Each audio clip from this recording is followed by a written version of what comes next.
तो guys, mistake movie our के एक और वीडियो में आप सबका स्वागत है।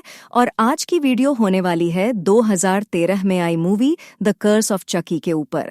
तो वीडियो को एंड तक जरूर देखिएगा क्योंकि कहानी बहुत ही इंटरेस्टिंग है। इस मूवी की मेन कैरेक्टर एक लड़की है जिसका नाम नीका है और वो बचपन से ही चल नहीं सकती थी, यानी कि वो डिसेबल्ड थी।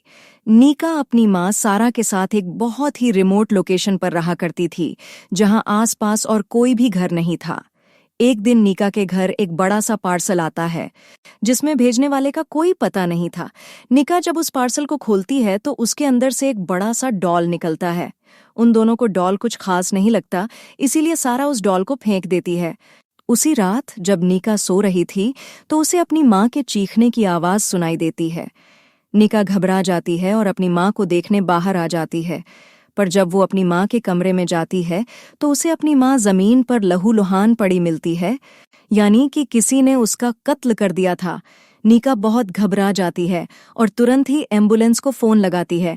और यहीं पर हम चकी यानी उस डॉल को एक कुर्सी पर बैठा हुआ देखते हैं, यानी कि ये सब कुछ उसी ने किया है। अगली सुबह नीका की बहन उसके घर आती है। उसके साथ उसका हस्बैंड, उसकी बेटी और एक बेबीसिटर भी आए हैं। इसके अलावा उसके घर एक प्रीस्ट भी आए हुए थे क्योंकि उनकी माँ सारा की मौत हो गई थी। तभी हम देखते हैं कि एलिस यानी कि नीका की बहन की बेटी को बाथरूम में चकी मिलता है। एलिस को चकी बहुत पसंद आता है और वो उसी के साथ खेलने लग जाती है। वहीं नीका की बहन का कहना था कि नीका को अब ये घर बेच देना चाहिए, जिसके लिए नीका बिल्कुल भी राजी नहीं थी। नीका अब सबके लिए डिनर बनाती है और एलिस उसके इस काम में मदद करती है। तभी चुपके से चकी खाने में चूहे मारने की दवाई मिला देता है। डिनर टाइम हो जाता है और सब लोग मिलकर खाना खा रहे होते हैं, पर हमें ये नहीं पता था कि जहर किस वाले प्लेट में है। तभी हम देखते हैं कि फादर को कुछ अजीब सा महसूस होने लगता है। फादर को इतना अजीब लगने लगा था कि वो टेबल से उठकर वहां से जाने लगते हैं। इसके बाद हमें एक रोड का सीन दिखाया जाता है। रोड पर एक एक्सीडेंट हुआ था और ये एक्सीडेंट किसी और का नहीं बल्कि फादर का ही हुआ था। फादर का सिर उनकी कार में बुरी तरह फंस चुका था। पुलिस फादर के शरीर से कार के पार्ट्स को निकालते ही कि उनका सिर गिरकर उनके शरीर से अलग हो जाता है। वहीं दूसरी तरफ हम निका और उसकी बहन को देखते हैं जो टीवी पर अपने बचपन के कुछ वीडियोस देख रही होती हैं, जिसमें वो एक आदमी को देखती हैं जिसे उन्होंने पहले कभी नोटिस नहीं किया था। तभी एलिस वहां आती है और कहती है कि उसे चकी कहीं नहीं मिल रहा, तो उसकी बेबीसिटर चकी को ढूंढने उसके साथ जाती है। वो उसे ढूंढते ढूंढते किचन में चली जाती है, जहां वो नोटिस करती है कि किचन में से एक चाकू गायब है। तभी नीका भी उस डॉल को भेजने वाले का पता लगाने के लिए पैकेट में मेंशन्ड कंपनी को फोन लगाती है, पर सिग्नल ना होने के कारण वो कांटेक्ट नहीं कर पाती। नीका जब वापस जाती है तो चकी को सोफे पर बैठा पाती है। वो चकी को उठाती है और एलिस को देने के लिए अपने साथ ले जाती है। नीका जब लिफ्ट से ऊपर जा रही होती है तो लिफ्ट बीच रास्ते में ही रुक जाती है। तभी नीका को कहीं से चाकू चलने की आवाज आती है और चकी कुछ अनयूजुअल एक्टिविटीज करने लगता है जो मामूली डॉल्स नहीं कर सकते, जिसे देखकर नीका घबरा जाती है। नीका ऊपर आकर एलिस को डॉल दे देती है। तभी वे लोग नोटिस करते हैं कि नीका के पैर से खून बह रहा है। इसका मतलब लिफ्ट में जो चाकू चलने की आवाज नीका को आ रही थी, असल में उस दौरान चकी चाकू से उस पर हमला कर रहा था। और क्योंकि नीका के पैर बचपन से ही पैरालाइज्ड हैं, उसे उस वक्त कोई दर्द महसूस नहीं हुआ। नीका को अब चकी के ऊपर शक होने लगता है। नीका उस डॉल को भेजने वाले का पता लगाने के लिए फिर से कॉल करती है, पर इस बार भी उसे भेजने वाले का पता नहीं चलता। वहीं दूसरी तरफ नीका की बहन एलिस को सुला देती है और चकी भी उसके बगल में सो रहा होता है। नीका इंटरनेट पर चकी के बारे में रिसर्च करती है और उसे पता लगता है कि चकी के अंदर एक सीरियल किलर की आत्मा है और उसने पहले ही कई सारे फैमिलीज को बर्बाद किया है। यहाँ निका का शक यकीन में बदल जाता है। इसके अलावा निका को उस सीरियल किलर की फोटो मिलती है, जिसे देखकर वो हैरान रह जाती है क्योंकि ये वही इंसान है जिसे उसने अपने बचपन के वीडियो फुटेज में देखा था। तभी हम देखते हैं कि चकी अब एलिस की बेबीसिटर के पास जाता है, जिसे देखकर वो बहुत डर जाती है। चकी पास में रखी एक बाल्टी से पानी गिरा देता है, जिसकी वजह से पानी नीचे लगे इलेक्ट्रिक सॉकेट में चला जाता है और बेबीसिटर को शॉक लगता है।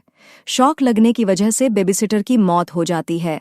दूसरी तरफ हम देखते हैं कि पुलिस को पता लगता है कि फादर मरने से पहले नीका के घर में थे, तो एक पुलिस वाला उनके घर की तरफ निकल पड़ता है। तभी नीका की बहन को चकी सीढ़ियों के पास मिलता है, जो उसके लिए एकदम अजीब थी क्योंकि अभी थोड़ी ही देर पहले वो एलिस को सुलाकर आई है और चकी भी उसी के बगल में लेटा हुआ था। तभी नीका वहां आती है और अपनी बहन को चकी के बारे में बताती है, पर दोनों के बीच में झगड़ा हो जाता है और नीका की बहन वहां से चली जाती है। नीका ऊपर जाने की कोशिश करती है, पर लिफ्ट काम नहीं कर रही थी। नीका किसी तरह सीढ़ियों से ही ऊपर जाने की कोशिश करती है। तभी हम देखते हैं कि नीका की बहन चकी के फेस पर कुछ नोटिस करती है। जब वो उसकी स्किन को हटाती है तो उसे चकी के फेस पर स्टिचिंग के मार्क्स देखने को मिलते हैं। तभी चकी मूव करने लगता है। वो चाकू से उस पर वार करता है और उसकी एक आंख निकाल लेता है।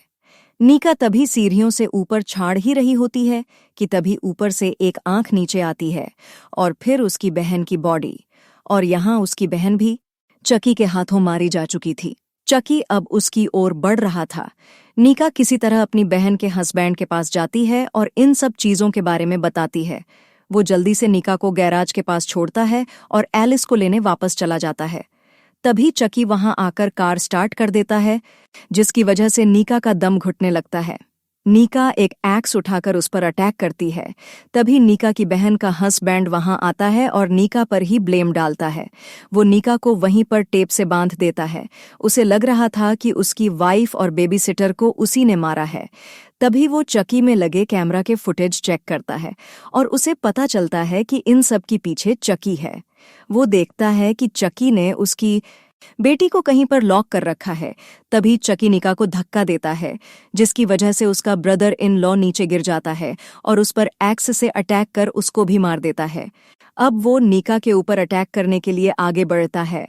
नीका उसके अटैक को रोकने के लिए अपने पैर आगे कर देती है। एक्स सीधा उसके पैर में अटक जाता है। नीका उस एक्स को निकालकर चकी पर अटैक करती है, उसका सिर अलग कर देती है। अभी नीका अपने पैर पर कपड़ा बांध रही होती है कि तभी चकी वापस उठता है और नीका को ऊपर से नीचे धक्का दे देता है। नीका उससे पूछती है कि वो उसकी फैमिली के पीछे क्यों पड़ा है। तब चकी बताता है कि वो उसकी फैमिली को बहुत पहले से जानता है। जब वो जिंदा था तब उसने उसकी माँ सारा को एक पार्टी में देखा था और तभी से वो उसे पसंद करने लगा था। उसने उसे पाने के लिए नीका के फादर को भी मार दिया और उसके बाद उसने सारा को भी किडनैप कर लिया था, पर सारा उसे मना कर देती है, जिसके वजह से चकी गुस्सा हो जाता है और सारा के पेट में स्टैब कर देता है। तभी वो नाइफ को सारा के पेट के अंदर डाल देता है। उस वक्त नीका सारा के पेट के अंदर थी और इसी वजह से नीका डिसेबल्ड पैदा हुई थी। तभी पुलिस वहां पहुंच जाती है और चकी भागकर एक टॉय शॉप में छुप जाता है, पर पुलिस उसे ढूंढ निकालती है और उस पर गोली चला देती है। गोली लगने की वजह से चकी वहीं पर मर जाता है और उसकी आत्मा एक डॉल में चली जाती है और इस तरह वो डॉल बनकर दूसरों के घर में घुसता और उनकी फैमिली को बर्बाद किया करता है। और इतने सालों बाद आखिरकार वो सारा की फैमिली तक पहुंच ही गया और अब वो अपना बदला पूरा कर सकता था। तभी नीका वहां से भागने लगती है। वो लिफ्ट में जाकर खुद को बंद कर लेती है, पर चकी उसके हाथ पर चाकू से अटैक करने लगता है। तभी चकी के हाथ से चाकू गिर जाता है और नीका उसे उठाकर चकी को स्टैब कर देती है। तभी पुलिस वाला भी वहां पहुंच चुका था। वो देखता है कि नीका के हाथ में चाकू है, तो उसे लगता है कि सबको नीका ने ही मारा है। इसके बाद हम कोर्ट का सीन देखते हैं, जिसमें नीका को सजा सुनाई जाती है क्योंकि चकी सबके सामने नॉर्मल डॉल जैसे एक्टिंग कर रहा था, जिसके वजह से सबको यही लग रहा है कि नीका ने ही सबका मर्डर किया है। नीका को वहां से ले जाया जाता है और जाते वक्त वो चकी से कहती है कि वो कभी भी अपना बदला पूरा नहीं कर पाएगा। इसके बाद हम उसी पुलिस वाले को देखते हैं जो चकी को कहीं ले जा रहा होता है। तभी कार के पीछे से अचानक से एक लड़की आकर उस पुलिस वाले को मार देती है और मूवी यहीं पर खत्म हो जाती है। तो दोस्तों, ये था the curse of Chucky movie का एक्सप्लेनेशन। आई होप कि आपको ये वीडियो पसंद आया होगा। जाने से पहले लाइक, कमेंट और सब्सक्राइब करना मत भूलना। मैं लौटूंगी एक और नए वीडियो के साथ। तब तक के लिए बाय बाय और थैंक यू फॉर वॉचिंग।